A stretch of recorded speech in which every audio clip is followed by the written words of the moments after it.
A lot of things about this man are a mystery, including his name. He became known as Father Divine, but many claim that his birth name has never been confirmed.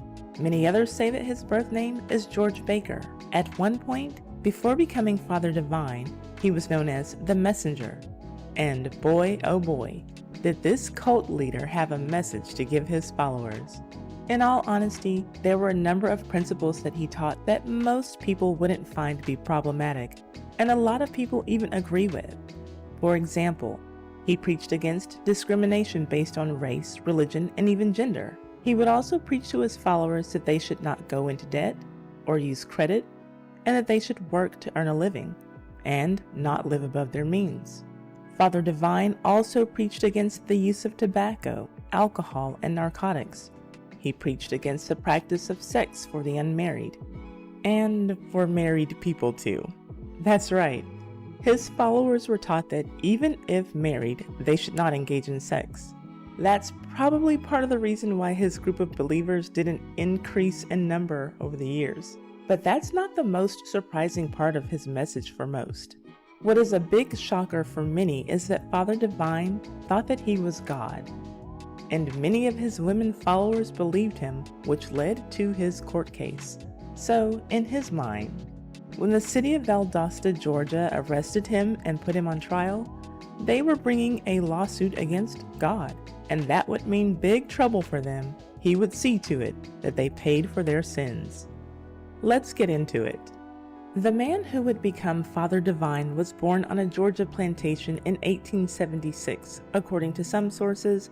Others say 1877. Adding to the confusion, other sources say that he was born in Florida, or Virginia, or a black ghetto in Rockville, Maryland called Monkey Run. The earliest name on record for him is George Baker. He got into ministry after working as an assistant to a traveling evangelist named Father Jehovah. Around 1912, he is said to have renounced the name George Baker and used no name at all. At this point in his life, people often called him the Messenger, while he claimed to be God returned to earth. While he was doing the Lord's work, or I guess his own work according to him, in Savannah, the Messenger, aka God, had a falling out with the local clergy who wanted him to leave town. Ultimately, this disagreement landed the Messenger in a prison camp for 60 days. Coincidentally, while he was imprisoned, a really bad car wreck occurred that injured many of the prison officials. Well, let the Messenger tell it, that was because of him. He made that car wreck happen because he was God and he needed to pay the people back for his wrongful arrest and incarceration. Now, my question is, if he was God and he didn't like the idea of being arrested, why not just, in his infinite power, prevent it from happening? Anyway, that would not be the last time that divine retribution would occur in his tenure as God. For example, after he moved his ministry to Sayville, New York, in his home, he was arrested again, and this time sentenced to 30 days after neighbors complained about the crazy amount of traffic around his house. Well, 2 days after he was sentenced, the judge who handed down the sentence died. Father Divine once again claimed that that was his doing. Because he was God. It's alleged that he said that he hated he had to do it. From Sayville, he moved his ministry headquarters to New York City, Harlem to be exact. There he established his first heaven. The heavens were hotels that he converted into living quarters for his followers and, more importantly, places where they could worship him and learn his teachings. He provided food, jobs, physical healing, and spiritual healing, but not sexual healing. I suspect that after his followers saw that judge die because of Father Divine's supernatural powers, they didn't want to risk what could become of their private parts, so they just didn't try the whole sex thing. Now, all of that is just to give a little background information on Father Divine. And I guess I can go in and throw in here that he was also 5 feet 2 inches tall, just so you know. But before he became a well-known New York City preacher and God to his followers, he was just a small-time preacher in his home state who had a huge personality. He arrived in Valdosta, Georgia in 1914, and shortly after his arrival, a Black holiness church invited him to be a guest speaker. If they had known what I have already shared with you in this video, he likely never would have received that invitation. Father Divine went in full divine mode in that pulpit. He told the congregation that he was God on earth, and as God, he was going to end the world, and all those who did not believe in him would perish. He went on to say that he would remove his spirit from those who were not faithful to him. Well, I'm sure that you can imagine that that holiness preacher who extended the invitation to Father Divine was sitting there thinking to himself, what the f? Yeah, he was clearly blindsided by the message, and he ordered Father Divine to leave. He probably told him, don't let the door hit you where the good Lord split you, or where you split yourself, or whatever. Well, the preacher wanted Father Divine to leave, but everybody didn't share his sentiments. As it turned out, a few of the ladies in the church really liked his message, so they invited him to speak at their homes, and just like that, he had his first headquarters at a woman's house in the town.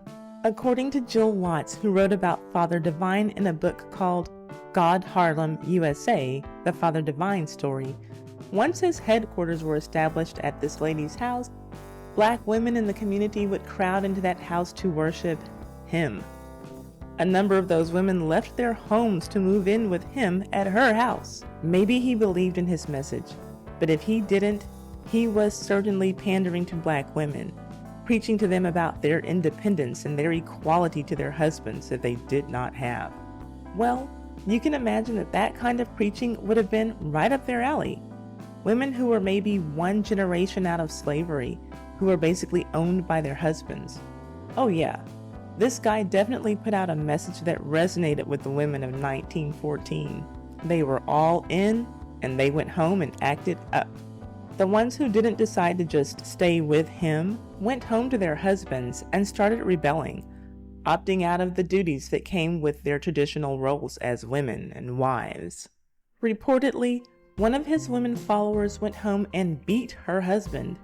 Then he beat her even worse in return and told her to give up the messenger.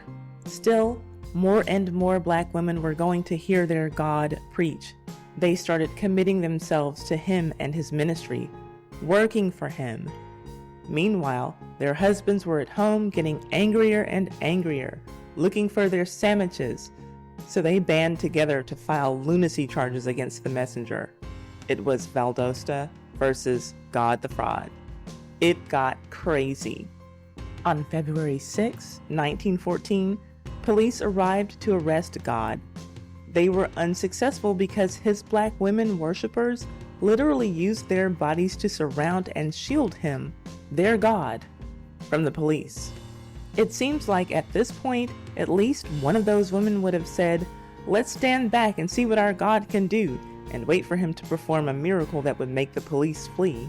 But that didn't happen. Instead, the white police chief recruited the angry Black husbands to take Fraud God into custody. So they broke through the barrier of their wives and handed him over. Well, that only got the women pumped up to go even harder for their God. They were so committed to following him that they followed his Black ass to jail. At this time in his life, he wasn't yet Father Divine. He was being called the Messenger, right? And that is likely the name that he gave the police at the police station, either that or God. When one of the white officers got fed up, he asked the women what was Fraud God's true name. One of them answered, "He ain't named nothing but God."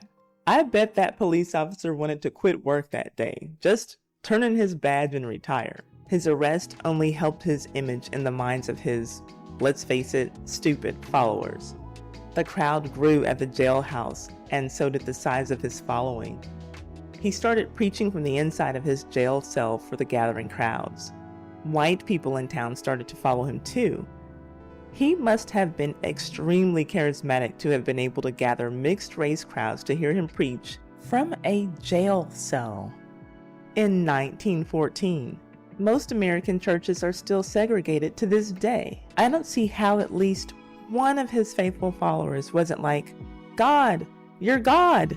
Just get yourself out of there." Well, whatever he was saying must have been mighty powerful, because his message attracted the attention of a local white preacher and farmer named J.R. Mosley. He was so drawn in that he decided to act on behalf of Fraud God, and he secured a defense attorney for him. And just for the record, because the only name that he or anyone gave for him was God, he was tried under the names John Doe and God.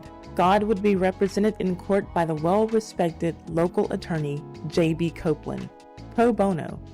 And a little extra digging showed me that John Doe God might have had reason to be nervous and thinking that you get what you pay for where his attorney was concerned. Because it just so happens that on the same day that John Doe God was arrested, a black man named George Smith was scheduled to hang in Valdosta. He had been represented in court by none other than John Doe God's attorney, J.B. Copeland. In any case, at the end of the month, on February 27, 1914, Valdosta opened its lunacy case against God. Among the people speaking for the prosecution were two preachers, one a holiness preacher and the other a Methodist. Both testified that God's claims of being God served as evidence that he was in fact insane. When it was Copeland's turn to cross-examine the two preachers, he asked them their opinions on speaking in tongues. The holiness preacher said that he did believe in it, and that those who did not were slightly crazy. Well, the Methodist minister did not believe in speaking in tongues, and said that those who did possessed an unsound mind. The courtroom broke out into laughter, but Fraud God's attorney was able to use this contradiction to make the argument that soundness of religious convictions was relative. And since this was the case, the messenger could not be convicted of lunacy. And of course, several of the husbands who had lost their wives to God testified against him too. When Fraud God took the stand, finally, a juror challenged him the way that I expected at least one of his followers to. A juror asked him to prove that he was God by performing a miracle in the courtroom, and needless to say, he didn't. Because he couldn't. Because he wasn't God. But that wasn't the explanation that he gave. He said that he couldn't perform a miracle because there were too many unbelievers in the room. Well, he wasn't God, but he wasn't stupid. This could be his excuse anytime anyone asked him to perform a miracle. A writer from the local paper who was reporting on the trial said that the messenger seemed to be of more than ordinary intelligence, except for his claim to be God. Well, despite having a good attorney and, for the most part, good press, and his holy herd of women on his side, the man who would later be named Father Divine was found guilty of lunacy. Surprise, surprise! But he was not so big of a lunatic that he needed to be jailed. So, God was set free. It was a courtroom miracle! Or maybe the judge knew about what happened to that other judge who sentenced him to jail time, and he just didn't want to take any chances. The angry husbands were angrier. They wanted God behind bars. So they filed transient charges against him. But that didn't work because several white attorneys argued on John Doe God's behalf that he had plenty of places to live. At that point, it was a battle between the angry black husbands and the white attorneys who held the power. So no need to say who won that battle. Copeland, Fraud God's defense attorney, quickly brokered a deal. If John Doe God would leave Valdosta, the charges would be dropped. And so it was.